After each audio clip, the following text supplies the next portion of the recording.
Budget में कोई plan नहीं था। एनडीए सरकार ने केवल जनता के साथ धोखेबाजी की है। महेंद्र शर्मा, जिला कांग्रेस संगठन महासचिव।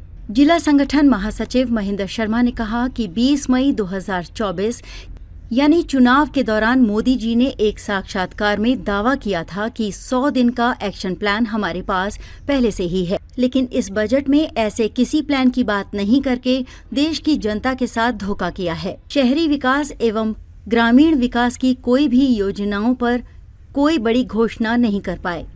कृषि, स्वास्थ्य, शिक्षा, जन कल्याण एवं आदिवासियों पर बजट में आवंटन से कम खर्च कर केंद्र सरकार ने अपनी मानसिकता दर्शा दी है। महिलाओं एवं युवाओं को सिर्फ धोखा देकर वोट बटोरने का काम किया।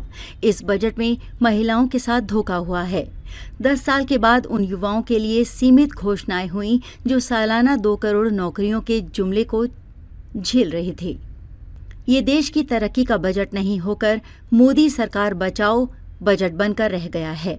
राजस्थान एवं चित्तौड़गढ़ लोकसभा क्षेत्र को घोर निराशा हाथ लगी, जिससे आने वाले राज्य के उपचुनाव एवं पंचायत राज व नगर निकाय चुनाव में इसका असर देखने को मिलेगा और जनता करारा जवाब देगी। बजट सर्वस्पर्शी, सर्वसमावेशी, विकासोन्मुखी और विकसित भारत, आत्मनिर्भर भारत के निर्माण का आर्थिक दस्तावेज। विधायक कृपलानी। निम्बाहेड़ा। पूर्व यूडीएच मंत्री एवं निम्बाहेड़ा विधायक श्रीचंद कृपलानी ने प्रधानमंत्री नरेंद्र मोदी के 3.0 कार्यकाल के पहले बजट पर प्रतिक्रिया देते हुए केंद्रीय बजट को अमृतकाल के सभी संकल्पों को सिद्ध करने वाला बताया है। उन्होंने बताया कि ये बजट सर्वस्पर्शी, सर्वसमावेशी, विकासोन्मुखी और विकसित भारत, आत्मनिर्भर भारत के निर्माण का आर्थिक दस्तावेज है। विधायक कृपलानी ने कहा कि इस बजट में गांव, गरीब, किसान, महिला, नौजवान सहित समाज के सभी वर्गों के समग्र विकास का संकल्प, हर क्षेत्र में आत्मनिर्भर बनने की दृष्टि और वंचित को वंचना से मुक्त कराने का रोड मैप है। मध्यम वर्ग को बड़ी राहत प्रदान करते हुए प्रत्यक्ष कर प्रणाली के संबंध में नए प्रावधानों की घोषणा स्वागत योग्य है। चित्तौड़गढ़ अर्बन कोऑपरेटिव बैंक प्रबंध निर्देशक वंदना वजीरानी ने कहा कि आम चुनाव के बाद केंद्र की नई सरकार द्वारा पेश केंद्रीय बजट में सस्ती लोकप्रियता हासिल करने वाली घोषणाओं की बजाय विकसित भारत निर्माण के लक्ष्य को ध्यान में रखकर आर्थिक ढांचागत मजबूती हासिल करने पर फोकस है। ये आर्थिक समावेशी बजट है जो भारत को दुनिया की तीसरी बड़ी अर्थव्यवस्था बनाने की दिशा में सहायक होगा। इस बजट में न्यू टैक्स रिजीम में जुड़ने वालों के लिए कर मुक्त आय की सीमा 7.5 लाख रुपए करने से वेतनभोगी वर्ग को बड़ा लाभ मिलेगा। नए उद्योग स्थापना के लिए प्रोत्साहन देकर रोजगार के अवसर बढ़ाने का प्रयास इस बजट में दिख रहा है। बजट में बैंकिंग प्रणाली सुदृढ़ करने का प्रयास भी किया गया है। एजुकेशन लोन लेना आसान करने से भी उच्च शिक्षा प्राप्त करने वाले युवाओं को सहायता मिलेगी। बजट प्रावधानों से मोबाइल की कीमत में कमी आएगी, जो कि अब घर की जरूरत बन चुका है।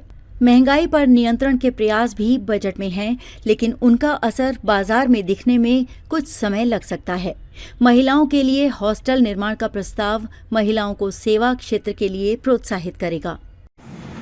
आज का जो बजट केंद्र सरकार के द्वारा वित्त मंत्री के द्वारा दिया गया वो बिल्कुल दिशाहीन और निराधार बजट था।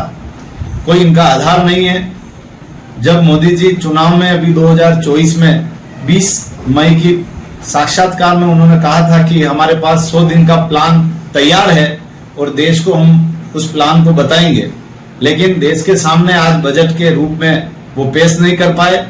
मोदी जी की सारी बातें फेल है।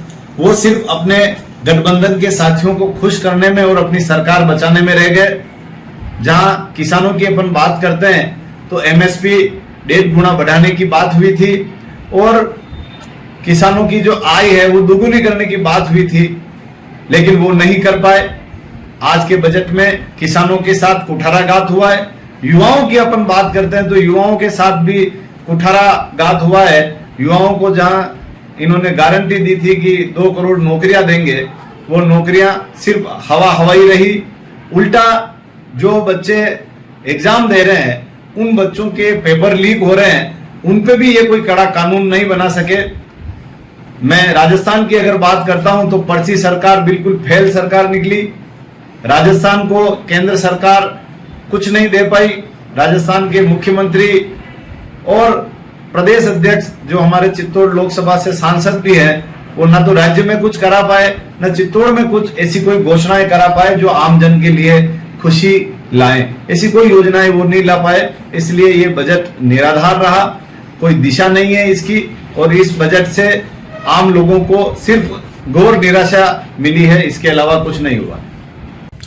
श्री राजस्थान सराफा संघ ने वित्त मंत्री महोदया निर्मला सीतारमण जी को पत्र लिखकर सोने चांदी के आयात शुल्क में कमी करने की मांग की थी। हमने मांग की थी कि सोने चांदी में जो आयात शुल्क वर्तमान में 15% है, उससे हमारा व्यापार प्रभावित हो रहा है और इससे सरकार को राजस्व की हानि भी हो रही है। तो सरकार ने हमारी मांग को ध्यान में रखते हुए आयात शुल्क को 15% से कम करके 6% किया है। इसके लिए हम सरकार को धन्यवाद भी ज्ञापित करते हैं। इससे सरकार के राजस्व में भी बढ़ोतरी होगी और ये जो तस्करी का जो आकर्षण था, जो 15% ड्यूटी के कारण जो तस्करी का आकर्षण था, वो भी खत्म होगा। तो सरकार को हमारी तरफ से, हमारे संगठन की तरफ से बहुत बहुत धन्यवाद ज्ञापित करते हैं। ये उपभोक्ता के हित में भी है, सरकार के हित में भी है। धन्यवाद। जय हिंद, जय भारत।